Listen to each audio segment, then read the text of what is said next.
आज आपको भारत के एक और महान राजा के इतिहास के बारे में बताने जा रहे हैं, कैसे उनके एक निर्णय की वजह उनकी ही हार का कारण बनी। सम्राट पृथ्वीराज चौहान वंश के हिंदू क्षत्रिय राजा थे।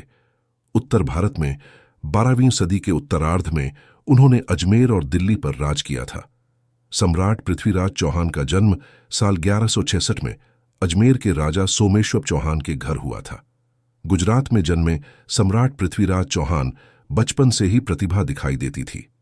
दिल्ली के राजा अनंगपाल द्वितीय की इकलौती बेटी कर्पूरी देवी पृथ्वीराज चौहान की मां थीं। पिता की मृत्यु के बाद 13 साल की उम्र में ही उन्होंने अजमेर के राजगढ़ की गद्दी संभाल ली। बचपन में ही कुशल योद्धा रहे सम्राट पृथ्वीराज चौहान ने युद्ध के कई गुण सीख थे। बाल्यकाल में ही उनके अंदर योद्धा बनने के सभी गुण आ गए थे। दिल्ली के शासक और पृथ्वीराज चौहान के दादा अंगम ने पृथ्वीराज चौहान के साहस और बहादुरी की कहानियां सुनी तो बहुत प्रभावित हुए। इसके बाद उन्होंने पृथ्वीराज चौहान को दिल्ली के सिंहासन का उत्तराधिकारी बनाने का ऐलान कर दिया। पृथ्वीराज की एक कहानी प्रचलित है कि वह इतने शक्तिशाली थे कि एक बार बिना किसी हथियार के शेर को मार दिया था। दिल्ली राज सिंहासन की गद्दी संभालने के बाद पृथ्वीराज चौहान ने किला राय पिथौरा को बनवाया था। उन्होंने सिर्फ 13 साल की उम्र में ही गुजरात के पराक्रमी शासक भीमदेव को युद्ध में हरा दिया था। पृथ्वीराज चौहान 6 भाषाएं जानते थे, जिनमें संस्कृत, प्राकृत, मागधी, पैशाची, शौरसेनी और अपभ्रंश भाषा शामिल है। इसके साथ ही उनको मीमांसा, वेदांत, गणित, पुराण, इतिहास, सैन्य विज्ञान और चिकित्सा शास्त्र का भी ज्ञान था। पृथ्वीराज चौहान की तरह ही उनकी सेना भी बलवान थी। इतिहासकारों के मुताबिक 300 हाथी तथा 3 लाख सैनिक पृथ्वीराज की सेना में शामिल थे। इनमें बड़ी संख्या में घुड़सवार भी शामिल थे। भारतीय इतिहास के सबसे प्रसिद्ध हिंदू राजपूत राजाओं में से एक पृथ्वीराज चौहान का राज्य राजस्थान और हरियाणा तक फैला था। साहसी और युद्ध कला में निपुण सम्राट पृथ्वीराज चौहान बचपन से ही तीर कमान और तलवारबाजी पसंद करते थे। पृथ्वीराज चौहान को कन्नौज के राजा जयचंद की बेटी संयोगिता से प्रेम हो गया था। इसके बाद वह संयोगिता को स्वयंवर से ही उठा ले गए और गंधर्व विवाह किया। हालांकि संयोगिता के पिता राजा जयचंद और पृथ्वीराज चौहान की आपस में नहीं बनती थी। शादी के लिए जयचंद राजी नहीं थे। संयोगिता को उठा ले जाने के बाद जयचंद ने पृथ्वीराज से दुश्मनी मान ली और इसी एक घटना की वजह ने भारत का इतिहास बदल दिया। चंद बरदाई और पृथ्वीराज चौहान बचपन के दोस्त थे।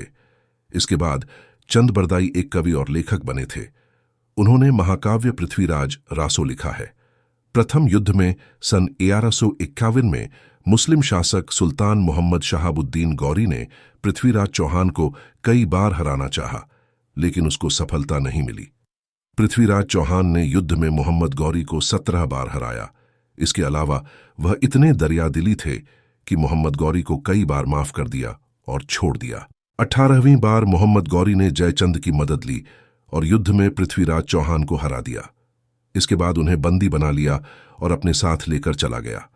पृथ्वीराज चौहान और चंद बरदाई दोनों को ही कैद कर लिया गया। मोहम्मद गौरी ने सजा के तौर पर पृथ्वीराज की आंखों को गर्म सलाखों से फोड़वा दिया। मोहम्मद गौरी ने चंद बरदाई से पृथ्वीराज चौहान की अंतिम इच्छा पूछने के लिए कहा।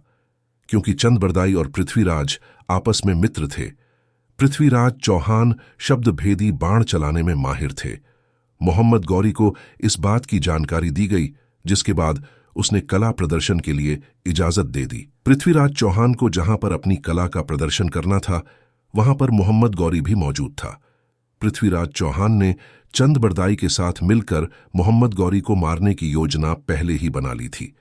महफिल शुरू होने वाली थी, तभी चंद बरदाई ने एक दोहा कहा, 4 बांस 24 गज, अंगुल अष्ट प्रमाण, ता ऊपर सुल्तान है मत चूके चौहान। चंद बरदाई ने पृथ्वीराज चौहान को संकेत देने के लिए इस दोहे को पढ़ा था। इस दोहे को सुनने के बाद मोहम्मद गौरी ने जैसे ही शाबाश बोला, वैसे ही अपनी आंखों को गंवा चुके पृथ्वीराज चौहान ने मोहम्मद गौरी को अपने शब्दभेदी बाण से मार दिया। हालांकि सबसे दुख की बात यह है कि इसके बाद पृथ्वीराज चौहान और चंद बरदाई ने दुर्गति से बचने के लिए एक दूसरे को मार दिया। ऐसे पृथ्वीराज ने अपने अपमान का बदला ले लिया। पृथ्वीराज के मरने की खबर सुनने के बाद संयोगिता ने भी अपनी जान दे दी।